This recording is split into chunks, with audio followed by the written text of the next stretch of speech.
everybody. Welcome to Muscle Maven Radio. I'm your host, Ashleigh Van Houten. Thank you so much for joining me today, as always. I hope you're as excited about today's guest as I was to chat with him. He probably doesn't need an introduction, but I'll give one to you anyway. Today's episode is with Stan Efferding. He is an IFBB professional bodybuilder, a world record holding powerlifter. He's known as the world's strongest bodybuilder. Because if you've been around here and listening to me for a little while or in this world, you know that looking strong doesn't necessarily mean you are strong and vice versa.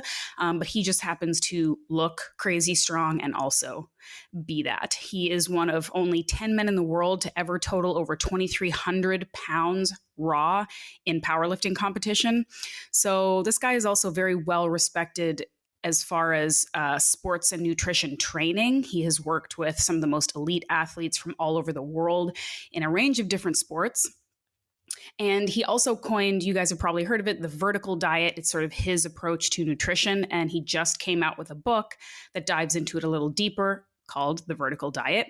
Coincidentally, his publisher is the same as my publisher, Victory Belt. So shout out to those guys. They know smart people when they see them.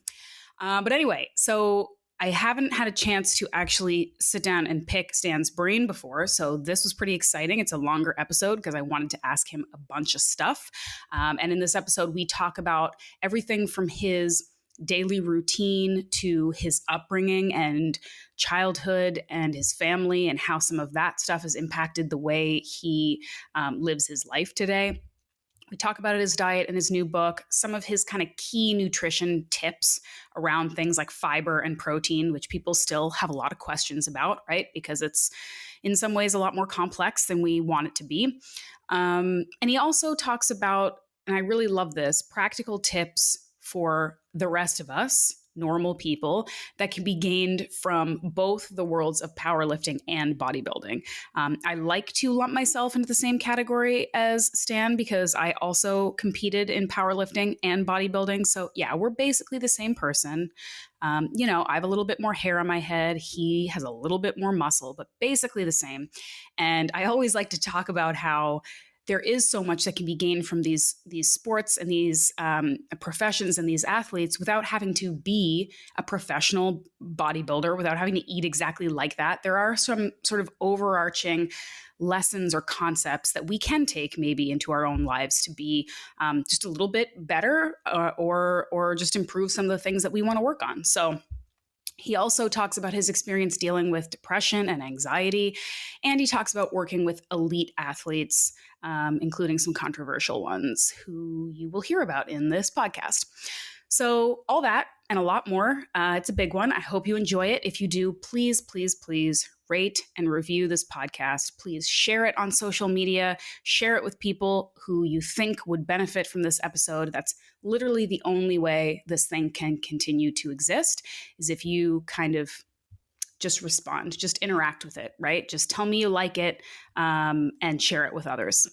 It would mean a lot to me. All right, without further ado, here is my chat with the awesome Stan Efferding. All right, Stan, thank you so much for being on the podcast. I am so excited to pick your brain today. Thank you. Appreciate you having me. A lot of excitement in both of our worlds. Yeah. Lots going on. I have a ton of questions, but I kind of want to start like sort of high level and like, and drill down if we can. But first of all, where in the world are you right now? I'm in Albuquerque, New Mexico right now. I train John Jones down here. This is where Jackson Link is in his home base. But I live in Las Vegas. It's only about an hour flight. So I pop out here about every other week. I've got a partner that's alternating with me that helps keep John trained 7 days a week. Cool. Yeah, I want to talk to you actually, if I can, a fair bit about that, because I'm a huge MMA fan. And I sometimes feel a little bit selfish with this podcast in general, because I get to have guests on that I just want to talk to and hope that other people get as much out of it as I do. But sometimes I also have like topics and I'm like, I wonder if other people who listen to this are as into it as I am. But I mean, I love MMA, but I also just love like the inside look at elite athletes in general and the way they train and the team that they build around them. and how they can get to be as good and high performing as they are. So I definitely want to ask you some questions about John. But before we do that, can you talk to me, just walk me through, because this is something I think people love to have insight into people like your lives, what your morning routine is like what time you get up in the morning, what you eat, when you work out, how you balance kind of your life and your work, just how it goes in the morning for you. Yeah, I'm pretty regimented, as people know. I always kind of accuse myself of being a bit OCD. And so I'm up bright and early, usually 6 a.m. in the morning. I got a 10 to 6 sleep schedule, and my chariot turns into a pumpkin at 10 p.m. Everybody knows that about me. I've been that way since college. I've always gotten up in the morning and trained. And so I look at making sure everything's done well the 24 hours prior to my training session, the eating, the sleeping, and the hydration, and all that other stuff. So yeah, I'll get up bright and early in the morning, and I usually eat right away. I'm still consume pretty significant amount of calories. I still train pretty hard and pretty consistently, and I'm kind of a skinny kid at heart, and I need an adequate amount of nutrition every day just to maintain my lean body mass and my workload. So probably one of the first things I'll do in the morning is just eat as soon as I get out of bed. And then I've got an opportunity there before the kids get up. I've got a 7-year-old and 9-year-old. And so I try and take at least an hour to burn through a lot of my correspondence. I get a lot of DMs and emails, as you are familiar with, from people all over the world. And there's no time frame when it comes to different time zones. And so I correspond with folks generally throughout the day. I'm fortunate to have the opportunity to be able to work off of my phone a lot. Mm-hmm. And so I dive right into that and try and clean out my inbox so I can be fresh for the day, get the kids ready for school, get my workout in. Then I come back, and I've got a number of business ventures. Some people are familiar with my meal prep company, the Vertical Diet Meal Prep Company's nationwide delivery service throughout the U.S.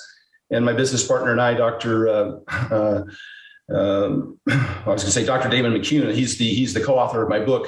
But Dr. Derek Molesworth is my business partner for the meal prep company. And so we'll get to work on making sure that we've got a good, consistent marketing, responding to clients, and all our orders are fulfilled. And then my wife runs a pretty successful business out of the home as well that she started. She's been doing lives. She has a clothing company, and she imports clothing from all over the world and sells those on her website as well. And so she's running at the same time, running her business out of the home, as we've done many times throughout the years. And so we've generally got our relatives coming in, our niece, her sister, 2 nieces, our son, our older son, who's 21 now. And we all just kind of co-op on all the things that need to be done every day. So it's kind of a bit of a pinball machine throughout the house until about 3 o'clock when we go pick the kids up. And then I'm pretty much focused on them for most of that time. Now, every other week, I'll be down in Albuquerque working with John Jones personally. And then my trainer, a friend of mine that I brought in, will alternate weeks with me. So I'm home a week, gone a week, home a week, gone a week. Historically, I've traveled a lot every weekend, usually Friday through Sunday. I've done over 200 seminars in 12 countries in all 50 states in the last 5 years. And so, although I'm gone for a full week, I typically was gone 3 days out of every week, just flying out Friday, flying home Sunday, doing at least a seminar or 2 almost every weekend throughout the year. And so I still like to meet and greet my audience in person. I've always been a big fan of personal training, about building those relationships, shaking hands, attending a lot of expos and a lot of seminars. And the online stuff's neat and all, but I really like the face-to-face interaction still after all these years. I think it does well to hear people tell you their challenges, their personal stories, their questions, and to be able to answer those one-on-one. And so that pretty much sums up the greater part of my day. We're writing another book, Vertical Kids. Yeah, that's an exciting one. That'll probably be about a 9-month project, though. We just broke ground on it. We've got a great writer, and obviously my co-author, Dr. Damon McCune, who's a registered dietitian and a PhD in exercise phys. We're collaborating on that one as well, like we did on this previous Vertical Diet book. Okay. That's exciting. Okay. There's a lot there that I want to touch on. First of all, I would love to have your wife on the podcast because she's amazing and she's super inspirational too. Like what a badass woman she is. So maybe we'll talk about that later. I totally agree with you about the just wanting that sort of in-person real life interaction again, because I consider myself like quite an introvert, but it doesn't mean that I don't like being around people. It means that I want it to be meaningful and like real. And I think in a lot of cases, like useful too. So I loved those like yearly like fitness and wellness expos and like meeting people. And I had like an event series that I was doing that I was kind of ramping up right before the pandemic. That was really just like evenings where people who were into this stuff would get together and listen to smart people and interact and hang out for a bit, because you're right. I mean, the ability for us to connect online in times when we can't meet in person is so valuable. But meeting in person is always better. So I'm glad that, the world is, I think, hopefully slowly starting to go back to that. And will continue as we move forward. But okay, so the book, we're going to talk about the book, among other things. People who follow you know about the vertical diet. It's been around, you coined this some time ago. What made you decide to kind of like really put pen to paper and turn it into a book now? Well, you're right. I've utilized all of these principles with my athletes for better than a decade. It's really the culmination of everything I've learned throughout my career, which has been over 30 years competitively since 1986, from studying exercise science at the University of Oregon, being a high school soccer coach, working with the University of Oregon track and football athletes in the early and mid 90s, and then just being a personal trainer, owning gyms, working with professional athletes, my own competitive career, obviously. My coaching and being coached by great, legends in the sport, of course, and then collaborations with other athletes and coaches and academics. I've just started compiling everything that I thought my single client would want to implement in order to be successful. And it wasn't just diet, of course. Yep. It's sleep, it's hydration. Weight loss and weight gain, of course, is part of it. Exercise, blood testing, and kind of their individual needs, digestion, compliance with the diet became, really important.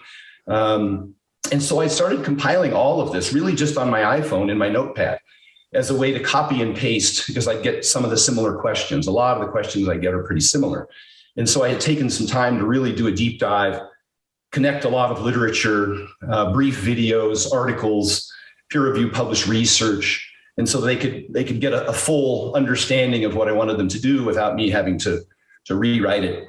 And as the years progressed and I started adding more and more to this, I found it to be a pretty comprehensive document that I was then putting onto one sheet, one document, one notepad that I would send to my clients. And it just grew and grew and grew. And eventually I decided it was a product unto itself that I wanted, because like we said, you like to work with individuals, but as you build more and more of a customer base and want to get your message out to, greater volume of people, it's impossible to reach a broad audience with the one-on-one interaction. And everybody is individual. And I do like, being able to talk to somebody one-on-one or having a client. At this stage, of course, it's usually someone at a professional level, just because of my time becomes very valuable, and to be able to invest the kind of time I need into a single individual becomes pretty expensive. That's why doctors and registered dietitians have pretty poor compliance, is because they're too expensive. Yeah. And personal trainers actually have great compliance because they're more affordable. You see them more frequently. And so I'm a huge fan of the personal trainers on the front lines and their success rates. So I compiled the document, and then, it would just be Stan Efferding's diet plan. I put a name on it. I wanted it to be a commercial product. And I went about promoting that. I think probably most notably was through Hafthor Bjornsson's training, and the seminar I did in Iceland with him, which was over a 2-hour seminar that I put on YouTube, which really goes over the entire book. And it got almost 7 million views. And my wife said to me, she said, "Why is anybody going to buy your book? You gave them everything for free on the internet." And just the opposite happened. I had been giving out free information for years. But I know, like myself, when I hear a really good podcast with a lot of information, at the end of the podcast, I have to listen to it again with a yellow pad and write things down. I like to have the reference, the resource, and all the details and the checklists and things put in a hierarchy so I can start to knock them off. And so that's what I did. And it was largely successful, and people just redistributed it. Initially, I rolled it out as a PDF, and folks just emailed it to their friends without purchasing it. Which I didn't mind, because I don't think I would have reached nearly the audience that I did if it hadn't been shareable, because I was proud of the product, and I put a price tag on it that I thought was representative of my effort. Not too many people sell ebooks for $100. You would spend, over $100 to spend 1 hour with a really good, experienced personal trainer. And I felt this was a compilation of hundreds, if not thousands of hours of work and advice and information. Yeah. And so, having said that, we did have a lot of sales. And then I also got a lot of feedback. I mentioned I get, over 100 DMs a day, or emails or texts or WhatsApps or whatever. So they just keep flooding in, you can't even keep track of them. And I started getting a lot of additional questions. And I was responding, and people were telling me their experience. And so I took all of those and I compiled them and I added them to a version 2.0. And then a year later, the same thing. I had a whole bunch of new information. I created a version 3.0. And so the vertical diet kept evolving based on, the science. And of course, I partnered with Dr. Damon McCune, as I mentioned, and we took a deep dive and made sure the information that we were providing was accurate, was scientifically based, and it wasn't just my anecdotes or the testimonials from my clients, which are valuable to me. But we had to make sure that we were consistent with the science as well. And so that evolved into a better and better product over time, which I kind of refer to as a living document now. So you don't just purchase the vertical diet; you own something that has that I update. I respond to your questions. I refer in the diet. There's over 200 links to, as I mentioned, articles, videos, peer review research. So if you wanted to take a deeper dive and see some of the, I started incorporating some of the best academic, I think, and athletic minds in the industry, all the names that you and I are both familiar with, the Dr. Gabrielle Lyons of the world, and the Mike Israetels, and the folks at Barbell Medicine, and Dr. Lane Norton and Dr. Jose Antonio from AISSN, and Greg Knuckles stuff from Mass Research Review, and Alan Aragon stuff from Alan Aragon's Research Review. I just started incorporating a lot of their and crediting them, of course, for it, and linking their articles and videos so that people could really learn, if they wanted to, comprehensively about all these different aspects, not just nutrition, but of course, sleep with Dr. Matthew Walker, and hydration with, lots of Dr. Andy Galpin, and digestion, of course, with Dr. Gabrielle Lyons is a great resource for that. And I just started giving people more opportunity to, I think, get more information so they could specifically address their individual issues. So I don't know if I veered off in too many different directions. No, that's great. That's kind of how the vertical diet was born, and how it's evolved up until now, where I've published the book, and I'm now working on version 4.0, which includes a lot of information that's more specific to competitive athletes, really, blood testing, hormone optimization, PCOS, blood pressure, blood sugar, high uric acid, even hormone optimization, but fertility and libido, all the things that I tend, as I get into my 50s, to get lots and lots of questions about. Yeah. Well, I mean, you touched on something there about like giving away all the information for free and saying like, well, who's going to buy it? And it actually had the opposite effect. And I think it makes sense in a way, because a lot of information, and this isn't to downplay anything that's in the book, because the book is fantastic and has a ton of resources, as you said, but it seems to be that a lot of times with health and nutrition information specifically, like we're not really reinventing the wheel here. Like a lot of times the information is out there. It's about putting it together in a way that is understandable and accessible and encouraging from someone who people trust, like yourself, that gets the message through, right? So while some of the stuff that you're saying may not be brand new and it's out there for free if people want it, if they're not hearing it and if they're not feeling, compelled to try and experiment with themselves, then who cares if the information's out there for free if they're not going to use it, right? So I think it's a testament to, how long you've been doing this and how much people trust you that's where the compliance comes in. But that's my next question, because you mentioned the word compliance a couple times, and I'm reading your book and I'm thinking, and I love this, I say it on the podcast all the time, it makes me feel good when someone, as influential as you is saying things that I'm also saying. Cause I'm like, see, look, another smart person who people like is saying this too. Like when you're talking about recovery and hydration and digestion and all that stuff. And the fact that the stuff takes longer than people want it to optimize your health. You have to be in it for the long game. You have to be consistent. But the biggest issue I feel like tends to be this compliance piece that people often will give up or fall off the wagon or do whatever, like right before they'd start to see the changes that would encourage them to keep going. Right. So, you talk about, you work with a lot of elite athletes right now, and there's probably a different approach and a different mindset for them than for the average person, just trying to get healthier and fitter. So what words of wisdom do you have for us, whether we're just the average person trying to get healthier or a person coaching the average person? How do we get that compliance piece when we're really talking about like nuance and consistency rather than lose 20 pounds in 2 weeks and here's how you do it? Like, how do we get people to just buy in for the long haul?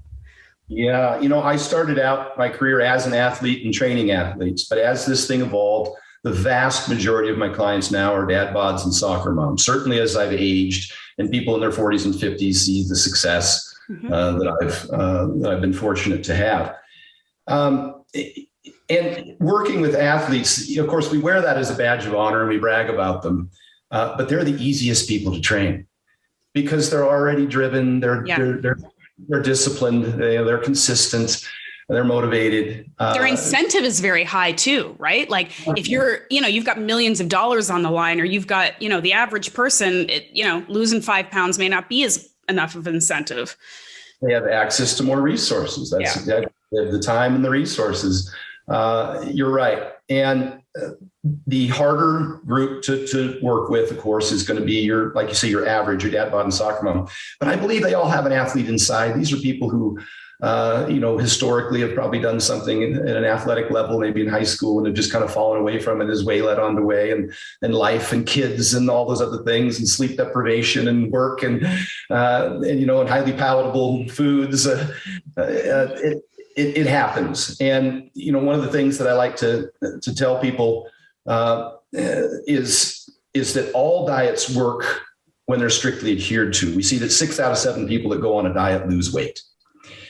The vast majority of them do gain it back, certainly within 3 years. It's kind of what I hate about this industry necessarily, is that our success rate is poor. I should have become a chiropractor or a physical therapist. They have a 95% success rate because pain generally resolves itself spontaneously within 4 to 6 weeks. So, you could do just about anything, put a copper bracelet on them or, and they would see some relief over time. Dieting is just the opposite. And one of the things I'm cautious about is to make sure that people understand that there's many paths to the same destination. And the goal is to find the one that works best for them. I've said this over 5 years ago in an obesity rant that I did about my wife's birth country of Samoa. I've been down there many times doing seminars, and they have, of course, a very high obesity rate there. And you don't want to discourage people from finding something. I say the best diet is the one you'll follow. And the best exercise is the one you'll do. And if you try and force yourself into any other type of diet or exercise program, it's not going to be sustainable for the long term. It has to be a lifestyle. And what's important about that is that a lot of folks will say, keto is the way to go, or intermittent fasting is the way to go. And you might even know somebody if they try it and don't succeed and think that that's the only way that they could be successful. And it doesn't, quote unquote, work for them. They didn't enjoy it. They didn't stick to it. And so I propose that all of those are viable pathways if they work for you. But then we look at success rates. We look at the weight loss registry, which is the largest study of successful dieters. Over 10,000 dieters have lost 66 pounds and kept it off for at least 5 years. And I say that success leaves clues. What are these people doing? 98% of them went on a diet. Any diet. A plan is better than no plan.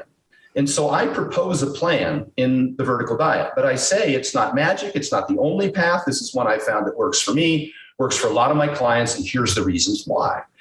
Because it addresses hunger and energy, which is two of the primary reasons why people fall off of diets, is they get hungry and they get tired. And so I try and introduce them to a path that works for them. And in doing so, they can be more compliant. And so we try and not demonize a lot of foods. Most people will be like, well, don't eat red meat, don't eat fruit, don't eat dairy, don't eat salt. And you find a lot of those foods are huge for energy, for micronutrients, for palatability, just for the foods that you might typically prefer as part of your diet. Mm-hmm. And so, I try and design a diet that's something that people would most likely eat anyway, and then just start to address the key factors for weight loss. And here's the key factors. And we don't have a lot to work with, as you know. Our toolkit has relatively few tools in it. You have to maintain a calorie deficit if you want to lose weight. It's an energy equation. Now, that does address a lot of things. It addresses your basal metabolic rate. It addresses the thermic effect of food, your exercise activity, your non-exercise activity. Hormones is in there. It's in the energy balance equation. People would like to presume that we're just saying calories in, calories out, but we're not. It's all in there. It's all part of the same balanced equation. And so we have very few tools to work with. I think one of the big mistakes we make is we over restrict.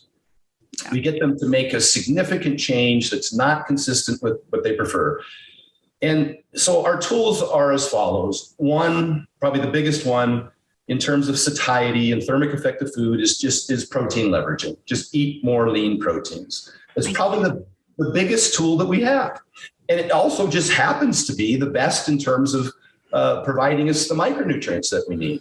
And that is very important for energy, especially for women. And I learned this in the late 80s, training bodybuilder, figure physique, bikini girls. I learned that when you restrict them with egg whites and tilapia and broccoli, not only do they have massive digestive issues, but it manifests in a host of health problems, a choline deficiency, a biotin deficiency, their skin, hair, and nails start to dry out, hypothyroidism, the hair starts to fall out, their energy, is poor. We see anemia, amenorrhea. We see, calcium problems, bone mineral density decrease. We see all of that. And I dealt with a lot of athletes, runners, distance runners, sprinters. We would see that a lot in women who were both cutting weight and having a high impact. And they were getting a lot of shin splints and those kinds of things. So I saw all those problems happening. I saw the rebounds from that, the edema, the massive fat regain, the depression, those kinds of things, going to the doctor and having to get shots for iron, B12 and vitamin D, all the things that they should never have been deficient in if the diet wasn't, insufficient in those things. So you do have to maintain a calorie deficit. One of the number one ways to do that is protein leveraging. Eat, Dr. Gabrielle Lyons talks about this nonstop. Eat 35% of your total calories in lean protein of your percentages every day. From there's kind of a bit of a battle going on between whether or not it's fiber or high satiety foods. Mm-hmm. Alan Oregon just said recently, that the research on fiber is not as encouraging as we thought for satiety. It's great for fiber, but not necessarily for satiety. Mm-hmm. Maybe for that individual meal, but not sustainable over the course of a number of hours, simply because of the stretching of the stomach and the signal that sends to the brain that you're full. Plus the length of time it takes to eat a big salad. And there seems to be kind of a bit of a stopwatch between when you start eating and when your body starts registering satiety. Yep. So I lead with protein, and usually second to that, I go to high satiety foods, which there is a satiety index, things like boiled potatoes and oranges. And then I'm on to fibers, salads, those kinds of things, just so that you can get enough food bulk to feel satiated and then not be hungry as quickly thereafter. Mm-hmm. There's some evidence that some degree of walking, daily steps, daily activity provides a satiety benefit. And we usually think of that as exercise and calorie burning, energy expenditure, where in fact there is some satiety benefit to getting around 6,000 plus steps a day. There's also a problem with compensation from overtraining. Yeah. So a lot of people think they need to go out and start pounding the pavement and do 5-mile jogs every day. Yeah. And what they find out is, and what we're seeing in the literature, is that compensation takes over. This would be true of the soccer mom who joins the CrossFit class and goes in and gets crushed for an hour. And she comes home and she sits more and eats more as a result. Mm-hmm. And that's something I'm very cautious of. So not only do I not want to be too restrictive in the dieting, but I don't want to have too much excess in the exercise. I'm very cautious about that, particularly to calorie deficit, because you're not recovering as fast. Maybe if you're a beginner and untrained, you can build some muscle, but it's not the optimal environment for that in a calorie deficit. And so I do include the 10-minute walks. I try and position those after meals, both because it's an easy habit. It's sustainable. Nobody enjoys driving to the gym and doing 40 minutes on the treadmill. They won't do it for any extended period of time. And we find that it's not as effective as we had once hoped, that your body downregulates the number of calories that you burn, and it compensates by making you hungrier and lazier, if I can use that word later, because we know that the non-exercise activity thermogenesis burns much more calories than the exercise activity. So that 1 hour you put in the gym may decrease your non-exercise activity. You're just the amount of time that you spend on your feet walking around doing things throughout the day, and you have a net negative in terms of energy expenditure. So I try and create an environment that allows them to do things that are consistent and not overly taxing. Because once you start putting them on these hard programs, and I know a lot of people, they'll join these boot camps, and they'll go in and they'll do the paddle ropes, and they'll be running all around and come over here and they'll be blowing the whistle and go, go, go, go. And if you breathed heavy and sweat a lot, you think you got a great workout. It doesn't seem to translate into actual fat loss, that people end up being very discouraged, very tired, very hungry over time. And I don't think it's the right stimulus for gaining muscle, for hypertrophy, all that zipping around and no real deliberate investment into weightlifting the proper way. As we know, the scientific methods for weightlifting to actually build muscle tissue, which can provide you, a benefit for your BMI and insulin sensitivity. Those kinds of things can be very valuable. So I threw a lot out there, but really it came down to 3 items: the protein leveraging, high satiety foods, maybe some fiber, and don't over exercise. And after that, I'm down to compliance and encouragement and support, psychological support, teamwork. Things like meal prepping, that we know that those things work, getting a coach or a training partner, those kinds of things have a much greater impact long-term than all of these, keto, intermittent fasting, quick fixes. Quick fixes. Yeah. I'm so glad that you have said all of this, because this is stuff that people need to hear from somebody who's, I think, reached your level of success, but also, again, sort of authenticity in this environment, because it's something that I come up against all the time, working largely with women, but also sort of the group that you touched on, maybe women in their 40s and 50s who were doing some of that, just like beating themselves up. And their reaction to feeling either plateaus or they're backsliding or their hormones are messed up or all kinds of things are messed up is to just keep hitting it harder. And I used to kind of joke and say that this was like a young dude problem. Like I wanted to ask you, you undoubtedly, I know, have a large audience of young men that are just full of energy and want to get huge and want to get strong and want to like just, whatever, tear the ass out of it. Right. And so they may hear some of the things you're saying about prioritizing recovery and not overtraining and be like, that's not really for me. Like I'll deal with that when I'm old. Right. But I deal with women who are, again, maybe premenopausal, maybe in menopause, that are doing the exact same thing, that are doing CrossFit workouts for 90 minutes a day and not eating any protein and wondering why they still are holding on to some fat. How could I be holding on to fat when I'm eating 1,200 calories a day and I'm working out like crazy, right? And it's just people don't want to hear it. They don't want to hear that you should eat more and work less and recover more, So how do we get it through to people? How? Is it just that you just continue to keep putting it out there and like live by example? Like, do people have to burn out first before they hear that, before they really hear it? I wish they wouldn't, because that's when we usually get them. And we have to fix that problem first before we can start on a sensible weight loss program. We have to fix the sarcopenia, all the muscle loss. We have to fix like you said, the hormone problems, the thyroid suppression, the anemia. And that takes a while without any weight loss on the scale. Yeah. And that's very frustrating. There has to be some education. I put some really good before and after pictures in, one of my wife included, where she was almost the same weight, but had a complete change in her physique, smaller waist, leaner physique look, to her, because muscles, I have any other way to say it, but heavier than fat, but it's smaller. And so you can not budge the scale, but watch your waist measurement go down inches while you're in building muscle. And the muscle allows you to be more insulin sensitive, so you don't suffer from these hunger cravings that you may historically have, and you burn more calories when you're active. It's not huge when you're sitting.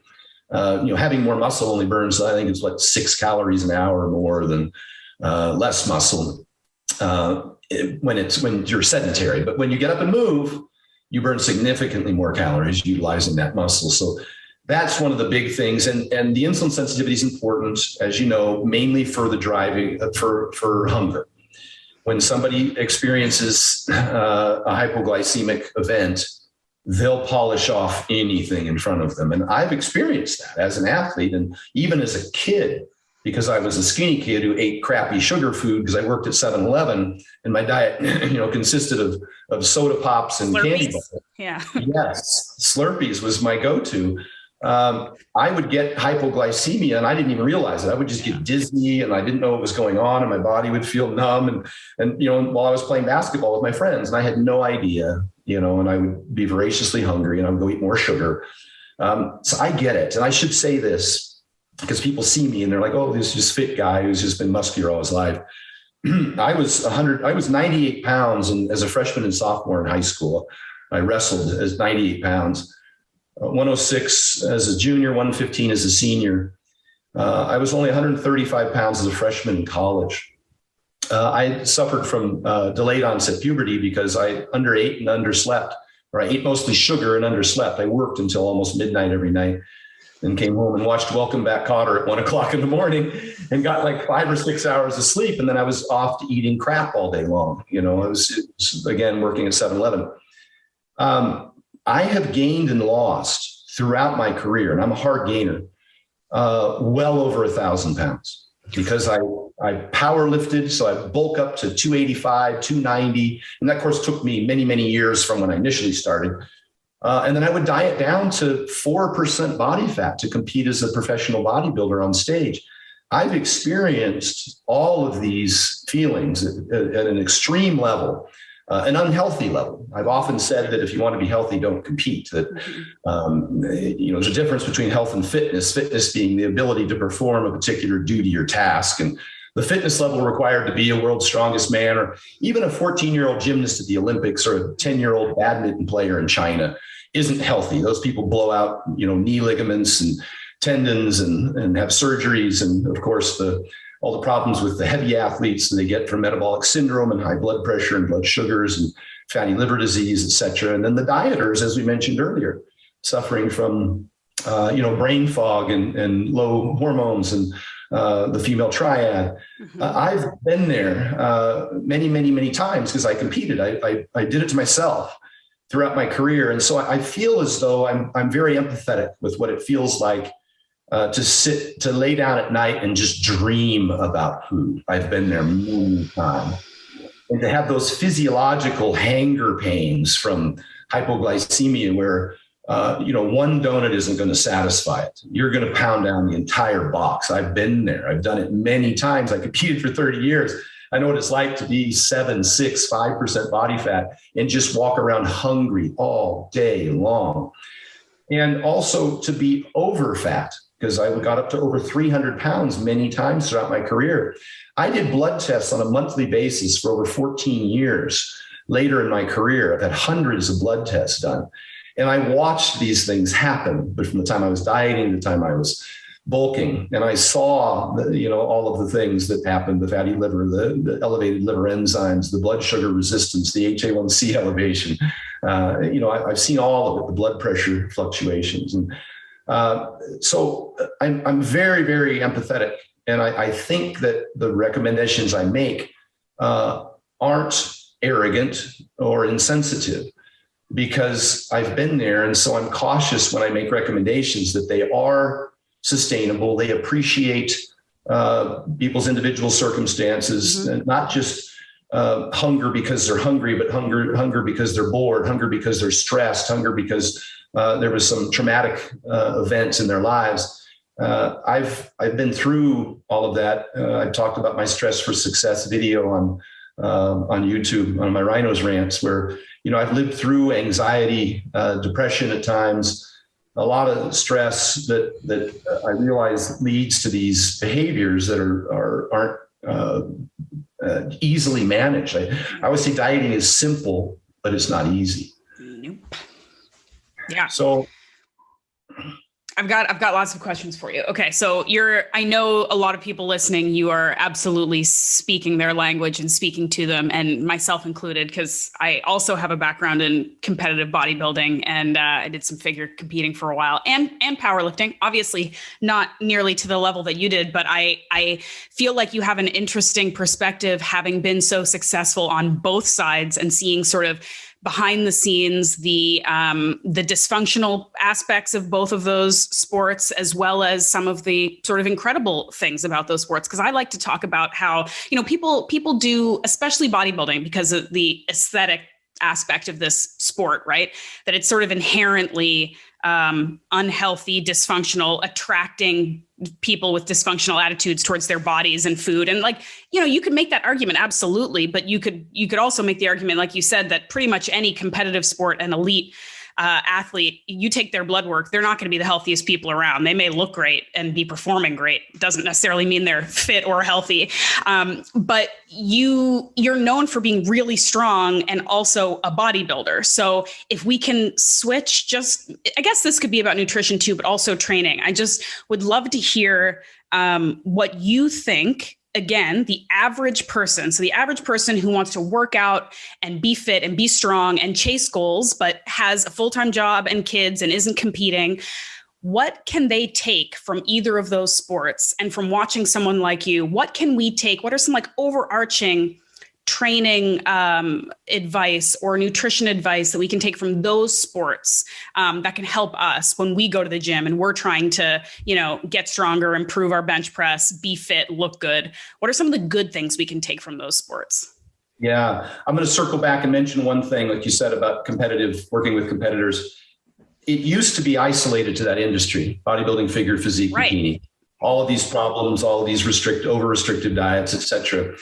Unfortunately, with the advent of social media, that industry exploded. And then the soccer moms started seeing these women on Facebook and Instagram in the best shape of their life, but had no idea behind the scenes what was really going on. All the things we just talked about with the female triad and all of that, and the depression and the rebounds.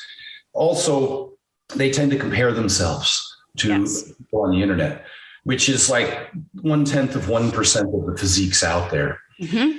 And so their expectations are a little bit high. And also, if they don't get these linear results over time, not realizing it's an ebb and flow, you don't just keep losing weight. There's time periods at which there's maintenance and maybe even some regression, and it's hard to battle through those moments. So I just wanted to make sure that everyone understood that the reason why this is even more important now, and it's not specific to the fitness industry, is because so many soccer moms and dad bods have adopted those same diet and exercise plans, and they don't realize all the problems that they're causing. I'm behind the scenes in that industry.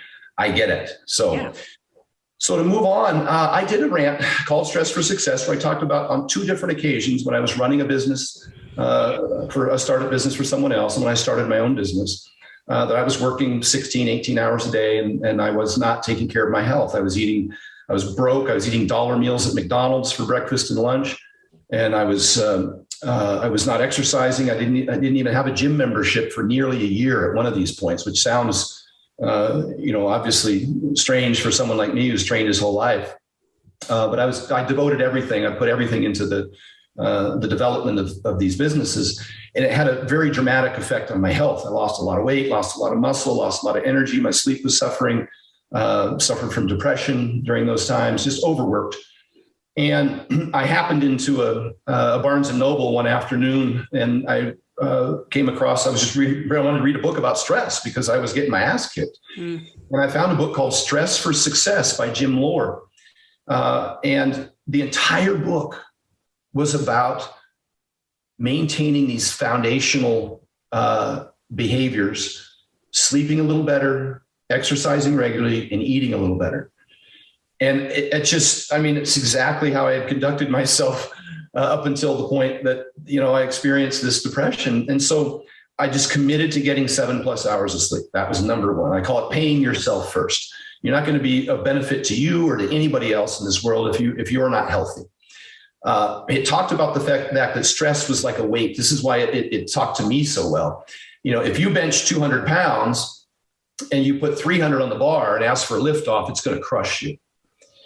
And that's what stress is. Stress is the 300 pounds. But if you're healthy and strong and you can bench 400 pounds, then you're doing 300 for reps all day long. You can't avoid stress. You have to experience and engage and overcome stress, because you can't be successful without it. Mm-hmm. The more stress you avoid, the worse you're going to be off in terms of your earnings potential, in terms of your relationships, resilience, everything. Your resilience too. I mean, you need to have some stress in your life, or else you're never going to be able to deal with anything that comes your way, right? All of that. And I was trying to look for ways to reduce stress. And he's like, no, look for ways to increase your strength, your ability to cope with the stress, coping mechanisms. And first and foremost, it was health. And so I just started walking. I started sleeping 7+ hours, and I joined the gym, and I went back and I started lifting some weights. I was really busy at the time, obviously. And I did it to myself again a number of years later when I started my own business. I had the same experience. We never learned the first time around. And I knew right away what to do when I started to feel that way again, when I started having anxiety attacks in the middle of the night, waking up and, in a pool of sweat and those kinds of things. My mom was an addict all her life. She was an alcoholic from the time I was born, and that evolved into painkillers and then eventually psychiatric medications, which just completely wiped her out. She was in and out of mental institutions and the like. And I never understood it. I always blamed her. I was angry and mad at her for the way that she conducted herself. And until I had that first panic attack. Hmm. That's what my mom suffered from. She suffered from panic attacks and anxiety, and I never understood it. And when I had that first panic attack, I was like, oh, I get it. I even went to my college counselor and after I got my psychology degree at University of Oregon, and I said, hey, I want to get an MSW, Master's of Social Work, because I want to help people who are, drug addicted, et cetera. And she says, you ever been a drug addict? And I'm like, no. I say, well, I'm going to help my mom. She suffers from depression. You ever been depressed? I'm like, no. Maybe you should find something that you're good at, that you're interested in. So I entered the exercise science program, which turned out to be great. That's been my career, but I never understood that until that moment, until I had the panic attack, the anxiety attack. And then I started to try and do something about it. I did not go on medications because of my mom's situation. I knew that was something a road I wouldn't go down. So that's why I endeavored to use those lifestyle mechanisms, and it worked. It worked brilliantly. Mm-hmm. Joe Rogan said on his podcast once, I don't know anybody who exercises hard that's depressed. And that's a stretch, but there's a lot of truth to that. And I've experienced that with people that I've interacted with over the course of my career who has said when they did those three things, when they paid themselves first, when they got their 7+ hours of sleep, when they regularly exercised daily and they started to eat better, they had a dramatic effect on their mood and their performance and their outlook and all of those things. And so that's probably the biggest thing that the biggest recommendation that I make for busy people is please do not let your foundation go by. Now, how do I squeeze that into a busy schedule? Because like I said, I was running 2 companies. I've got, 2 kids. Don't assume that you have to do too much. I think we set ourselves up for failure by designing the perfect program. Don't let the perfect be the enemy of the good. You can get results, amazing results from 20 or 30 minutes twice a week. Mm-hmm. And between the 10-minute walks and a little bit of resistance training, that's all the exercise you need to do. Yeah. That accomplishes, all the recommendations from the American Heart Association in terms of, the weekly exercise. I think they only recommend 140 minutes. 3 10-minute walks a day is 210 minutes. And, they're easy to do. They're regenerative. You always feel like your battery got recharged. You come back and you're, a lot of what you feel is physical stress is really psychological. Yeah. It's just from having to make all the decisions that you make and doing all the things that you really don't want to do, but need to do that day. It weighs heavy psychologically and you feel physical stress for it. But really it's just because you need to refocus your attention onto something you enjoy. So the ways I do it when I'm busy, here's the big rocks. When I'm really busy, I have to get 7 hours of sleep. And the only way to do that is to put the phone away. It really is. People sit up at night and and next thing you know, it's midnight and you got to be up at 6 a.m. You have to put the phone away an hour before bed. There's just no ifs, ands, or buts about it. You've done plenty of talks on sleep, cool room, quiet room, dark room, blue light, getting rid of, like the dog or the cat sleeping in the bed, waking you up, and you're experiencing now the newborn. Mm-hmm. And every time I do a seminar, I'll have a woman in the back. She's like, "What about me?" Yeah. Not me. And I do a video called "Why I'm a Hypocrite" because most of the time I was competing at a high level. I did not have kids yet. And so I was able to do those things. But isn't it also, just to interrupt, when you were talking to somebody like me or like somebody who has a newborn where I may not get 7.5 hours in a night because I have a 6-week-old or whatever, but that's where it goes back to, there's more than one pillar. They're all very important. They're all foundational. But when there's one that you have a limited amount of control over, you just have to maximize these other ones. Like you just have to double down on knowing that if you're getting less sleep, you may be inclined to eat more sugar. You may be inclined to eat more carbs or have more caffeine. So you need to double down on the things you do have control over to try to balance the scales a bit, right? You're right. Sleep deprivation does increase ghrelin, which increases hunger. It does increase insulin resistance. It's a difficult road when you start to lose sleep.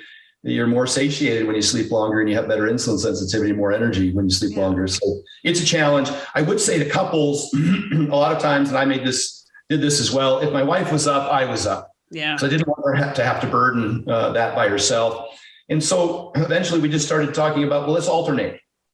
And then you go one night, I'll go one night. That kind of halves the deficit. Mm-hmm. And then if you have the resources, then maybe even on a Sunday, you get a night nanny. So then you're getting 4 nights of sleep a week each, maybe with a 20-minute nap in the afternoon if it allows for itself.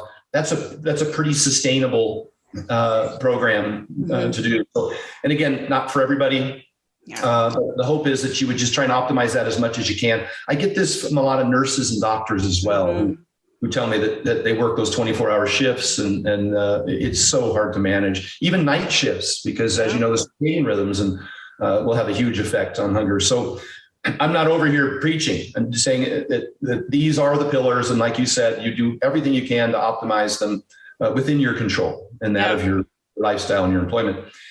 So that's the sleep component, the 10-minute walks after meals. And I've been doing those for 10 years. I'll go to dinner at a restaurant and I'll leave and I'll set my timer for 5 minutes and walk down the street and then turn around and walk back and then get in my car. I've been doing 30 minutes of cardio a day for 10 years. And I'm a big meatneck, and it's just so easy to do. You would never catch me on a treadmill for 30 or 40 minutes. It's just mind-numbingly boring, not terribly effective, unsustainable. I would never assign that to any of my clients and never have. I trained Nadia Wyatt, who took third place in the Miss Olympia. She did 3 10-minute walks a day. It was all the cardio that she did leading up to the Olympia. We used calorie restriction, and she ate steak all the way up to the Olympia.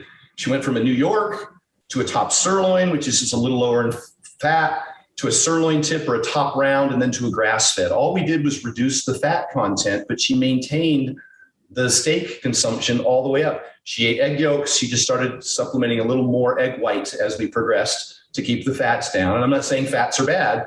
I'm saying as a competitive bodybuilder, that was one of the things we wanted to control, because I wanted to keep carbs in, because she did lift twice a day. And I needed to fuel those workouts, because as soon as she started to lose performance and strength, she would start to lose muscle. And that was the primary thing that we were trying to hold on to. So just an aside, but this isn't just about men. I work with Stephanie Sanzo, who's a really popular fitness influencer out of Australia. She suffered all the same problems before she started reincorporating things like an egg yolk, things like red meat, things like dairy. And when I say dairy, I usually am referring to like a Greek yogurt, because it's lower in lactose and has additional enzymes and probiotics to help you digest the lactose. So most people aren't lactose intolerant or don't have a lactose allergy. They just have some degree of intolerance. And so if you use smaller amounts or smaller servings and then a lower lactose product, I can still get the calcium in, which is important not just for bones, but for nerve signaling and muscle contraction. So I do have that in the diet, and probiotics that continue to show some benefit for digestion from fermented sources, not necessarily from supplementation. Food sources first is what we're looking at. So I get the 7+ hours of sleep. I take the 10-minute walks, and now the workouts, less than 30 minutes twice a week, is more than sufficient from all the research that you're seeing from Brad Schoenfeld and Brett Contreras. And they're saying that if you can just get 10 sets per body part per week, so you go in and do a set of dips followed by a set of chin-ups, you do that 5 times, that's your upper body workout. Dips are getting chest, shoulders, and tris. Chin-ups are getting back and bis. That's your upper body workout. Your lower body workout, you can just go in and do some air squats with maybe some front squats with a dumbbell and some Nordic curls or something, whatever, to work your hamstrings. Same thing, 5 sets each. You can finish that entire workout. And the reason I alternate the dip and the chin up is because hypertrophy science suggests that you want at least a 90-second rest, ideally 2 minutes, between the chest exercises. So I don't do chest, rest 60 seconds, do a dip, rest 60 seconds, do a dip, because then now you're more about muscular endurance and not hypertrophy. And I'm really kind of focused on hypertrophy when I'm talking about weight training. I want to get a return on that investment. It's not exercise, it's training. It's very specific. And I want to actually build muscle with that time that I'm investing. And so that is how I trained many times throughout my career, not when I was competing, but over the last 6+ years that I haven't been competing, I still train quite similarly to that when I'm really busy. Obviously more now that I'm training with my clients, but that's more than sufficient. If you do more, again, you might end up being worse off because of compensation.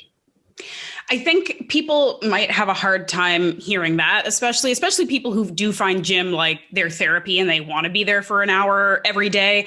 But I think the biggest thing that we're missing with the working out part, and it's something I talk about a lot with any people that I'm coaching is it's about the intention and the intensity while you're there doing these short workouts, because so many people, and, you know, I'm not judging, I'm guilty of it too, but when you kind of do your workouts on autopilot and you're like checking your phone in between every set, and like, that's when people can spend an hour 6 days a week in the gym, because they're really kind of half-assing it, honestly. Like, you can go through, especially when you've been doing it for decades, you can go in there and kind of just go through the motions, but you could also go in there and spend a half an hour and beast yourself, even if you're an elite athlete, especially if you're an elite athlete, because it's the intensity and focus you're putting into every second of every rep and every minute, and all of the energy in your brain is focused on your muscles instead of just kind of like looking around, seeing what other people are doing, and I'm checking my phone.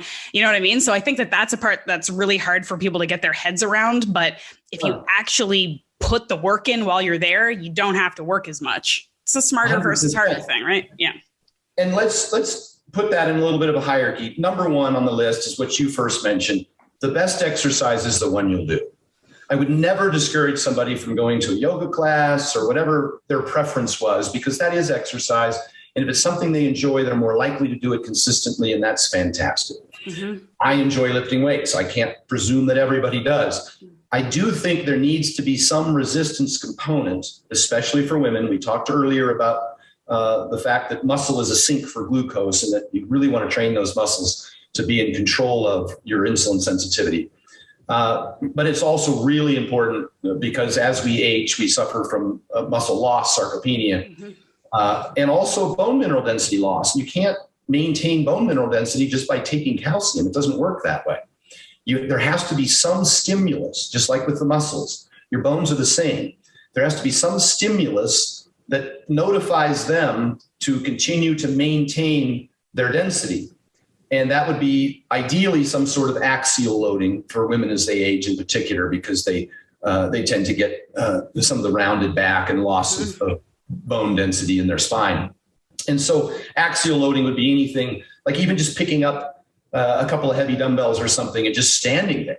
Mm-hmm. My father's 90 years old. He lives with me. And I have a little gym in my garage. And so I went out and I set the racks, the support bars up really high, and I put a bar across it, and he just reaches down about 2 inches and grabs it and stands up with it. Yeah. It's like a little deadlift. It's like an elevated deadlift.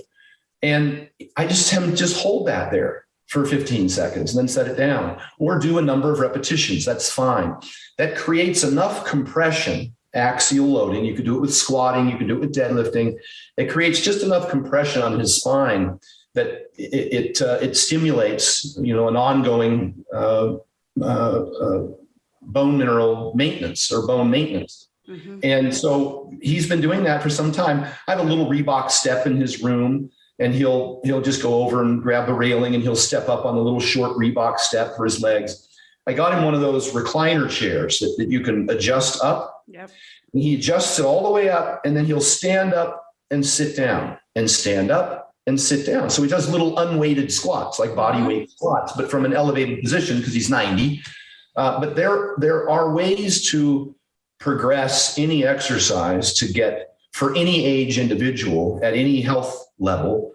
The name barbell medicine speaks for itself. They prescribe weightlifting to their patients at any age and at any degree of health. They just find some way to get them moving with some sort of resistance training, not just for bones and muscles, but also for insulin sensitivity, which is, I think, why I keep encouraging folks to find whatever exercise they enjoy, they'll do consistently, that can incorporate some resistance, some loading. Yes. And it could just be bands. My dad has these little bands that he just presses up overhead like this in his room. I got him little light red bands. Mm-hmm. That's enough. Yeah. With consistency. You need to do it probably twice a week, which is why I encouraged the full body Monday, full body Friday in my previous example, as far as dips and chins and then some squats and hamstring curls. And you're done. That's a fantastic workout. It can take less than 30 minutes. If you want to do more, yeah, I'm with you on that. I love it.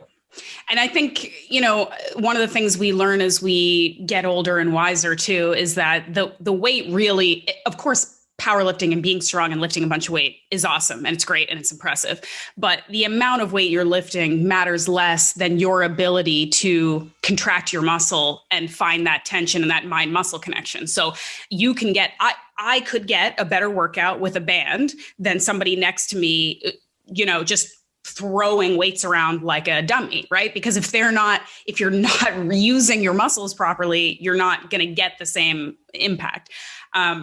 Okay. So I want to be cognizant of your time, and I know you've got things to do, and I really do want to ask you a couple quick questions about John Jones. But first, I want to mention one thing that you talked about earlier, because I think it's really important. And so I just want to come back to it and just acknowledge it, because I really do think it's an important thing that you touched on. And that is talking about mental health and sort of understanding where people are coming from in retrospect when you have that experience yourself. And I think it's important to note that oftentimes people's dysfunctional behaviors, or we see them as dysfunctional, whether it's addictive behaviors, addiction to drugs or alcohol, or working out, or being obsessed with their food.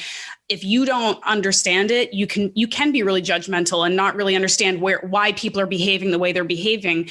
And when we understand and have empathy for the fact that 99% of the time, these dysfunctional behaviors are coping mechanisms.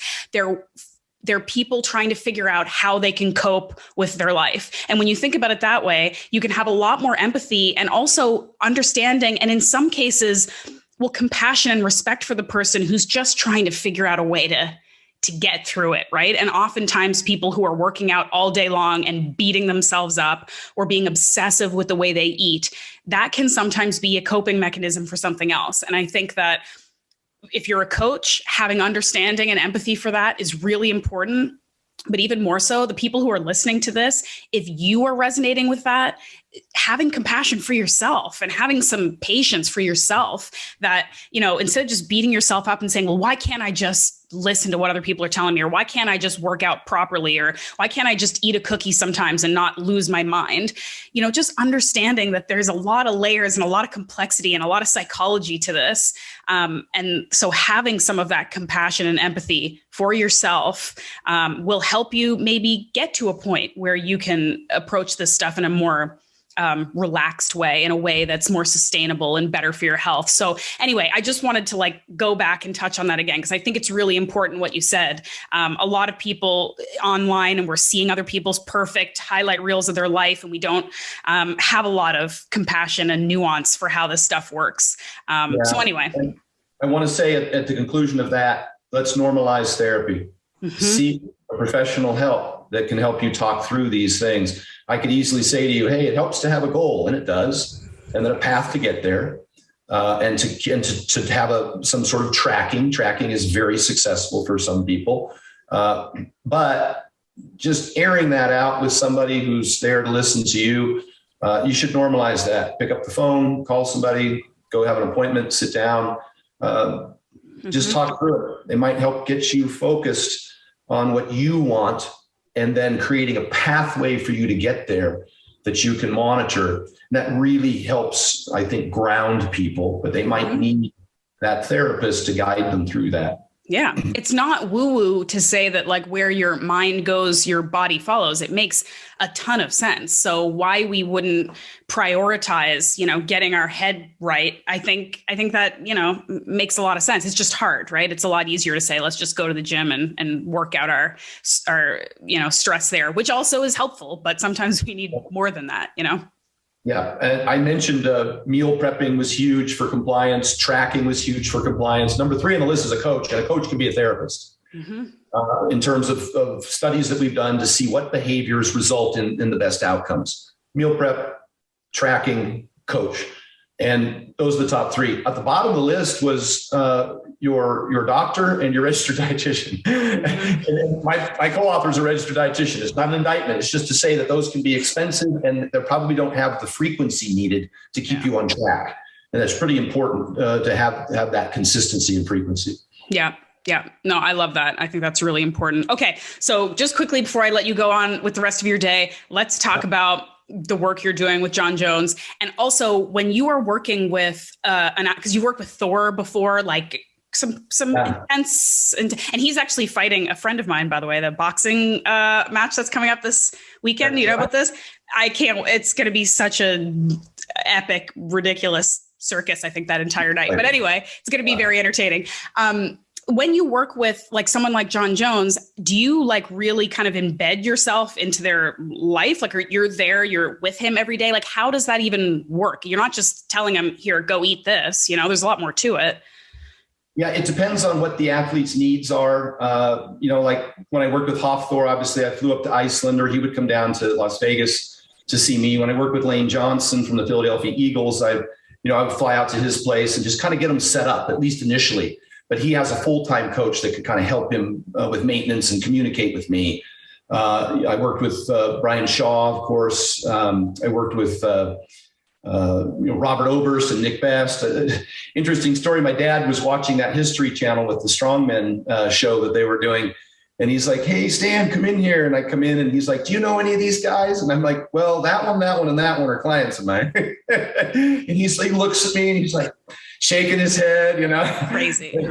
Yeah. So I've had a lot of good opportunity to work with a lot of folks, and they're all different. I'll say this is one of the things that really surprised me, because, and I bet a lot of trainers feel this way. They kind of feel as though when you get a great athlete like that, you assume to yourself that they've already got everything covered. You know, what can I do for this guy? He's, you know, one of the greatest in the world. You know, John Jones, 14-time defending champion. When you get in there and start picking through their program, you realize that some of these people are extremely talented and maybe are succeeding in spite of themselves. Mm-hmm. And I find gaping holes, you know, with both Brian and Hofthor. Neither one of them was wearing a CPAP, and they're both over 400 pounds and snoring like freight trains. It's the simple stuff. I go right back to the basics and see what's going on. I get a blood test. I do that with my athletes, and I see things that I think could be remedied. Low vitamin D in most of them. The heavier athletes, I do see some metabolic syndrome, of course. And so I want to try and remedy those things. With the big guys, I try and encourage them to lose weight to try and resolve some of those problems. Then we can take them back up using some smarter diet and training strategies to prevent that from recurring. I experienced that myself, so of course I know that. But a lot of it is trying to make things easier on them, taking care of things like meal prepping. Yeah, just making it so they can be more compliant without everything seeming to be such a distraction or time consuming, so they can focus more attention on their training. And I got to be honest with you, a lot of what I do is try and discourage them from what term would I use? Junk volume. Sometimes they just work for the sake of work.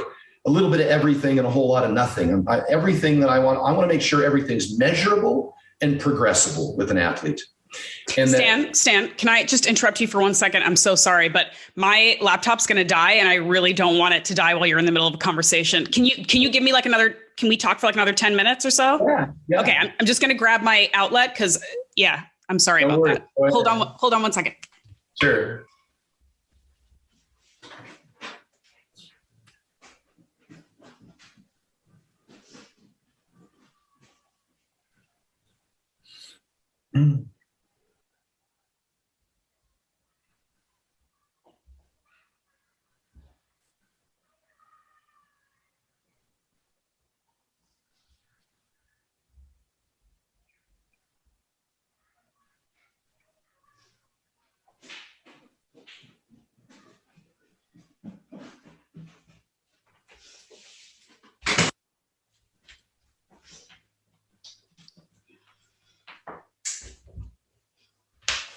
All right.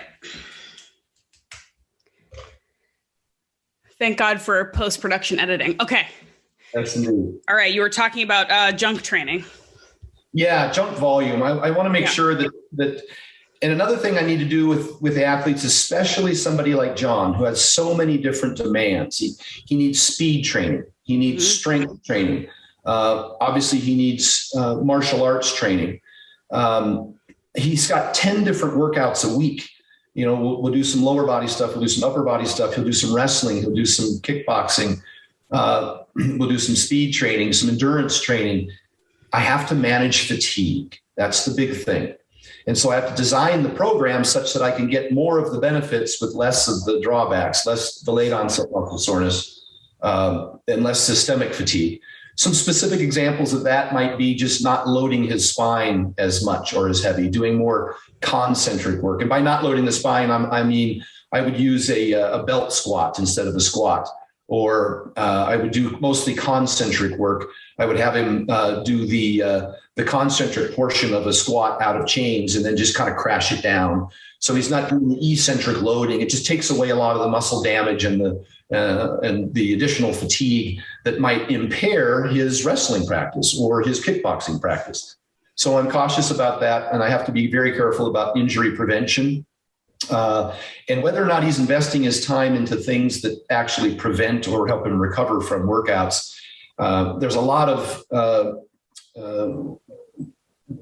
therapies that passive therapies, I'll call them. I did a video where I talked about the fact that things that are done to you or for you are rarely as effective as things you do for yourself. We've seen in research over and over again, I talked about most pain resolves itself within 4 to 6 weeks spontaneously without the need of any intervention.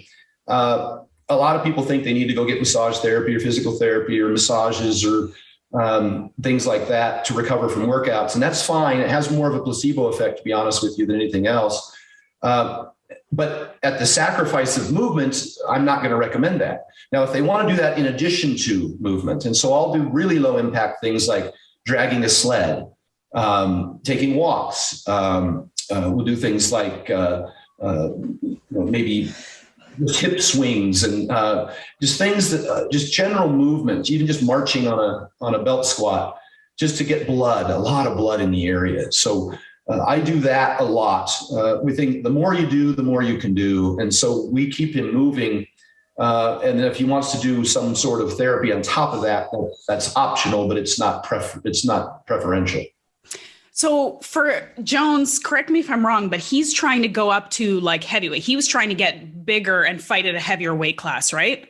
Yeah. Okay. And so he's quite like, he's a big guy. He's a tall guy. He's got really long limbs. He's got a long reach, but he was never like, maybe some of the challenge might be getting him to a bigger, thicker, stronger size while still, I guess, maintaining the agility and the speed and all that kind of stuff. So stronger and bigger while still having all that other stuff that he had. So can you speak? I mean, I'm sure you can't tell us all the insider like camp secrets, but like, can you speak to what kinds of stuff you'd be doing for him or for anyone else who is trying to maintain what they have at a smaller weight, but get this bigger weight? Because I feel like a lot of people do struggle with, okay, well, do I want to be like lean and jacked or do I want to be big and strong? I can't do both, you know? You're right. You're right. You can't do both. You're right about all of it. When you put weight on an athlete, it takes them a while to adapt, to get their coordination and their agility and their speed up to par. We see this in high school wrestlers when they go through puberty and have growth spurts. It takes them many months to reestablish their level of coordination. And once they do, of course, they perform better because they're obviously bigger and stronger. John competed at 205, walked around at 220. He's been a wrestler since he was, I think, 9 years old. And so he's always kind of managed his weight. This is the first time he's really bulked up significantly in the off season. We have him at 260 pounds right now. And we knew that was going to be our challenge, was to make sure that he maintained speed and explosiveness. And so we measure those things. We'll measure his broad jump. We've got an overspeed treadmill, and we'll measure how fast he can run. And his coaches, of course, will watch and see if it's having any effect on his ability to do spinning back kicks or things like that. So we're very careful to measure those things. He can get as big as what I've said is he can get as big and as heavy as he can continue to maintain his explosiveness, his power, and his speed. I'm not concerned with the weight per se. I'm concerned with the performance, the rate of force production, power, and speed, because that's what's going to be important for fighting. So you're right. You can't do everything at once. You can't serve more than one master. And so we do a couple of things. We periodize the training, which is common. In the off season, you would do some hypertrophy. And then as the season progressed, you might transfer into some more strength training with a little less hypertrophy volume. And then as you get closer to the fight time, you're doing more sport specific skills and more speed skills. But we also have to do what's kind of called a concurrent model. I think that Louis Simmons at Westside Barbell popularized conjugate method, which was the Eastern Bloc's concurrent model. You don't want to completely disregard any of the other disciplines. You want them all to at least maintain while you gain some. Yeah. So we have to touch every aspect throughout the training program. We have to touch a little bit of speed. We have to touch a little bit of endurance. We have to touch a little bit of strength, but maybe focus on hypertrophy with the vast majority of the training right now, because he's just simply trying to build more muscle on that frame. Mm-hmm. Genetically speaking, he's got an incredible predisposition. Anybody who saw Chandler Jones perform over the weekend with, I think, what do you have, 5 or 6 sacks at Arizona? That's John's bloodline, and his older brother as well is a Super Bowl champion defensive lineman, I believe. John is certainly a very genetically gifted individual. He can do just about anything he wants to do. He's moving very well at 260. We don't know how much heavier he can or will get, and we're not, again, at this point, too concerned. It looks like Ngannou's going to fight Cyril Gain in January, and then John would get the winner of those. This is all just based on the current speculation, and that would be 4 or 5 months following that. So he's got time. May or June, yeah. So we're talking about 7 to 8 months. So we'll spend at least the next 3 months prioritizing hypertrophy training. So we're in there doing more volume. You mentioned earlier about people can grow on a bunch of different rep ranges. You can go in and lift really heavy 5-rep sets. You can go in and lift a moderate 10 to 12 rep set or a lighter 20 rep set. They get equivalent outcomes in terms of hypertrophy from each of those, so long as volume and load is equated, or so long as volume is equated, and as long as they get within a couple reps of failure. So the intensity component is important. And this is just a general hypertrophy lesson, not specific to John. What we find is that the people who do the 5s get stronger. The people who do the 20s have a little more muscular endurance, but both of those are more fatiguing. And so we'll use less of our total volume in the 5 or 20 range and more of our total volume in that kind of 8 to 15 range. And again, focus on movements that have less lumbar loading and more concentric movements, so that we accumulate less fatigue over time and still build muscle mass. And we have to do at our minimum of 12 sets a week per body part, training twice a week, ideally. And so we're implementing all of the science-based fundamentals, the things that we use in the bodybuilding industry right now. Is essentially what his program is mostly a focus on bodybuilding, skill work with wrestling and kickboxing, as opposed to really intense, hard wrestling. It's more jujitsu. It's more, wrestling technique as opposed to grinding in there. That'll all be introduced probably 3 months before the actual fight, and where we'll, of course, have tapered down his bodybuilding training. And we'll have already probably done a speed cycle prior to that too, about a 6-week intense speed cycle.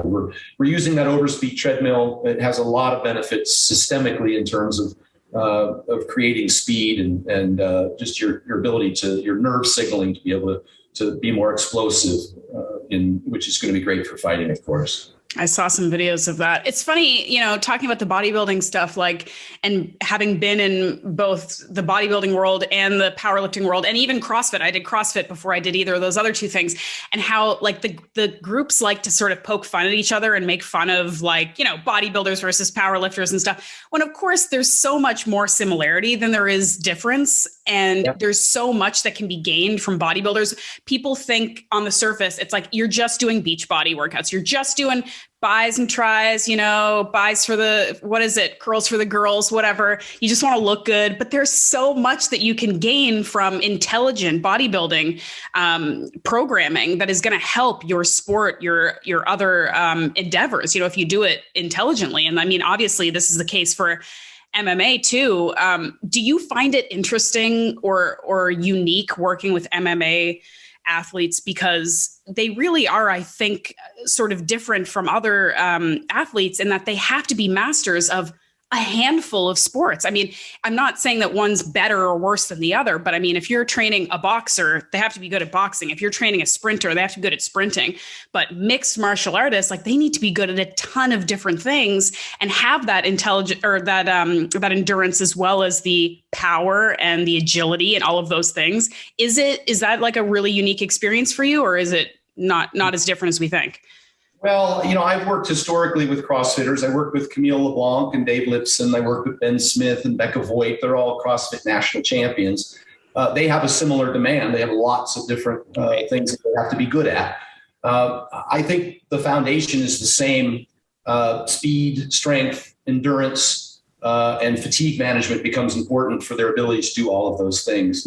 So I think it's really similar and periodization, because even CrossFitters, some of them want to gain more muscle, and you have to do that strategically, and then periodize that into like a 9-month plan instead of just trying to do everything 60 days before a competition.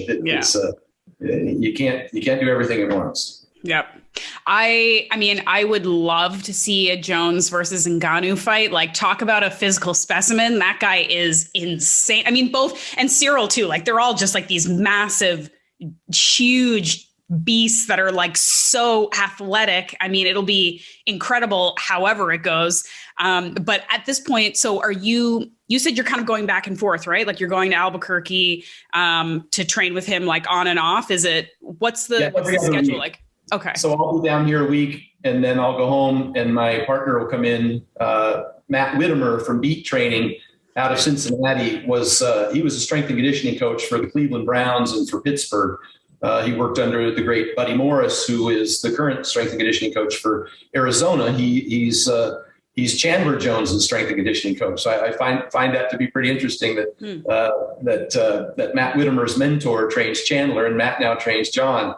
And so we alternate weeks. Matt's a specialist in the speed training. He's been doing it for almost 15 years. He competed with and for Louis Simmons at Westside Barbell for about 15 years. So he has a great powerlifting background as well as a speed background. And it's the teamwork's been great. We think that we're giving John everything that he can possibly handle. So I'm excited for the outcome as well. These are all amazing athletes. They're all 6'4", 7-foot wingspan, 250 plus, Ngannou 265, 270 pounds.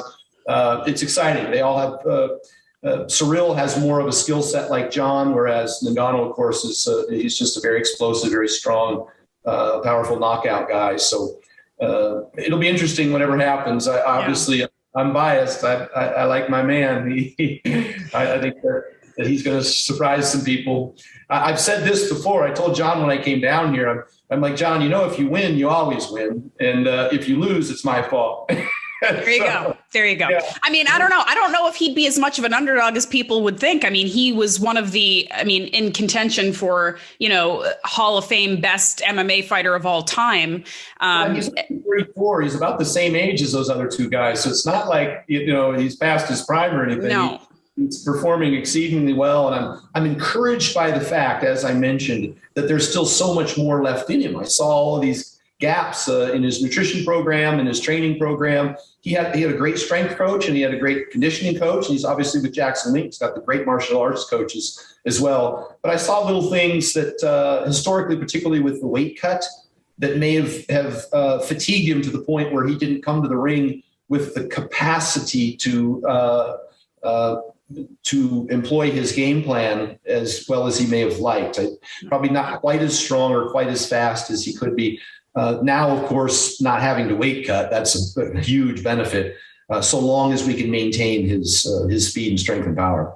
Yeah, that's one of the things I feel like I'm seeing a little bit more of in MMA is people being willing to kind of move around in weight classes a little bit, which I think it's more fun for us as, consumers of the sport for entertainment. But it's always kind of sad to see how much stress and work and in a lot of cases, unsafe practices people are doing to get like just get them down to that level of that lower weight class. And I'm starting to see, I mean, it's still very much a pervasive thing in the sport, of course, and I understand why, but I am starting to see people kind of play around a little bit more and being like, it's just the relief and the health and the performance that I feel from not having to kill myself to get down to that weight class. Like you saw, like GSP, my favorite fighter, of course, being a Canadian, he's my favorite, come back after 4 years of retirement, go up a weight class to fight Bisping, who again, I know is older. We're going down a rabbit hole here, but people being just willing to, and I think it was even like some of the catch weights with the women's fighters, right? Because